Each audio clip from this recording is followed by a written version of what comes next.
ओम शांति।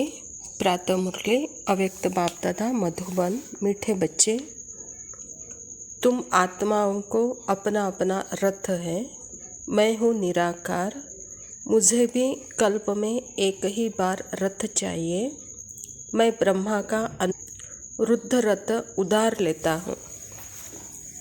स्वयं परमपिता परमात्मा शिव, जिसको भक्ति मार्ग में हमने गॉड कहा, अल्लाह कहा, खुदा कहा, अनेक नामों से हम उनको याद किए, लेकिन जब वो साकार में इस धरा पर आते हैं, वह खुद कहते हैं कि मैं निराकार हूँ और मुझे यहाँ पे एक साकारी मनुष्य शरीर चाहिए और मैं इसी प्रजापिता ब्रह्मा के शरीर का आधार लेता हूँ, अर्थात उनका रुद्ध शरीर में उधार लेता हूँ, कहते बाबा।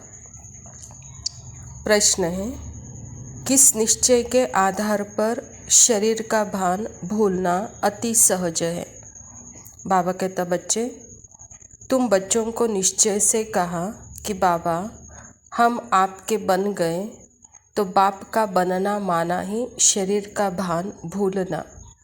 जैसे शिव बाबा इस रथ पर आता और चला जाता, ऐसे तुम बच्चे भी प्रैक्टिस करो इस रथ पर आने जाने की, अशरीरी बनने का अभ्यास करो।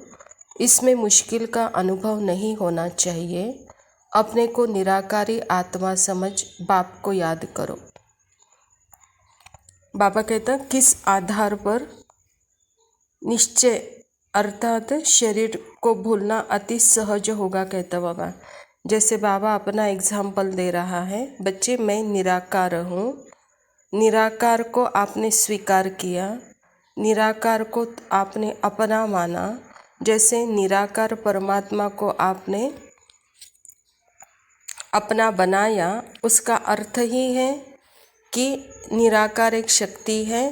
ऐसे ही आप भी आत्माएं निराकार हो, यह शरीर में आए हो और इस शरीर को चलाते हो और अपने आप को भूल गए हो। इसीलिए अभी प्रैक्टिस करो निराकारी रहने की, अशरीरी बनने का, और अनुभव करो कि शरीर में मैं अवतरण हुआ हूँ और शरीर से मैं अलग भी हो सकता हूँ।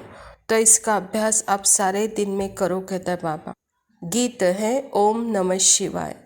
धारणा के लिए मुख्य सार है, राज ऋषि बन तपस्या करनी है। पूजनीय माला में आने के लिए बाप समान सर्विस करनी है। पक्का योगी बनना है।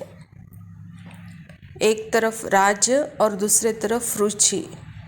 राज का अर्थ ही है यह आत्मभान। जैसे कि राजा, मैं खुद ही अपने शरीर का, मन बुद्धि संस्कार का मैं आत्मा राजा हूँ। तो बच्चे, इस अभ्यास से आप भविष्य जन्म जन्मांतर के राज्य भाग के अधिकारी बनेंगे। और ऋषि का अर्थ ही है वैरागी, त्यागी, सेवाधारी, तपस्वी।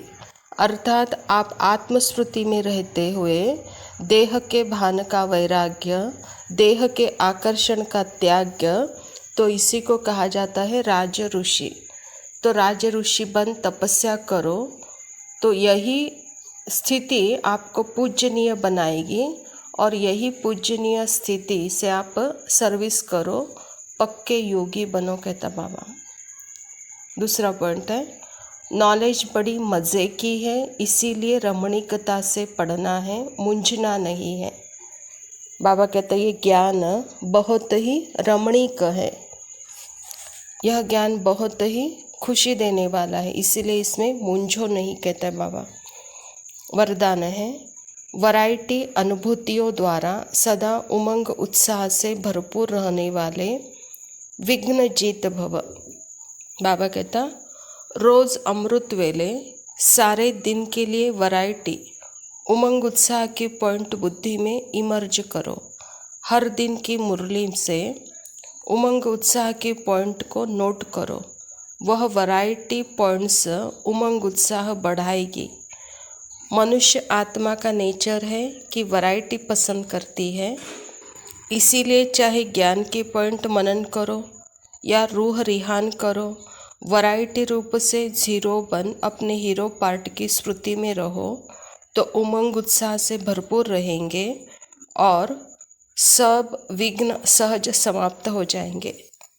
बाबा कहता आप सारे दिन में जो भी बाबा ने मुरली में वैरायटी पॉइंट्स बताए हैं तो वह सारे पॉइंट्स बाबा कहता इमर्ज रूप में अनुभव करो, उमंग उत्साह में रहो। भले आप जीरो हो, आत्मा जीरो है, लेकिन यह स्मृति आपको हीरो बनाएगी कहता बाबा, विघ्न से जीत दिलाएगी। इसीलिए सदा उमंग उत्साह से भरपूर रहो। स्लोगन है, अपनी अवस्था को ऐसा शांत चित्त बना लो जो क्रोध का भूत दूर से ही भाग जाए। अच्छा मीठे मीठे सिखिलदे बच्चों प्रति माता पिता बाप दादा का याद प्यार और गुड मॉर्निंग। रूहानी बाप की रूहानी बच्चों को नमस्ते। हम रूहानी बच्चों की रूहानी बाप दादा को याद प्यार और नमस्ते। Love you Baba, thank you, शुक्रिया। ओम शांति। तू है शक्ति, तुझ में बसी निधि, जगा ले तू ये स्मृति। तू ही है शिव शक्ति, तू है शक्ति, तुझ में बसी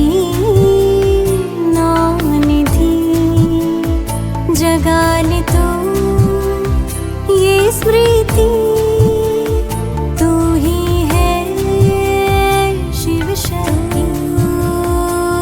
शक्ति तुझ में बसी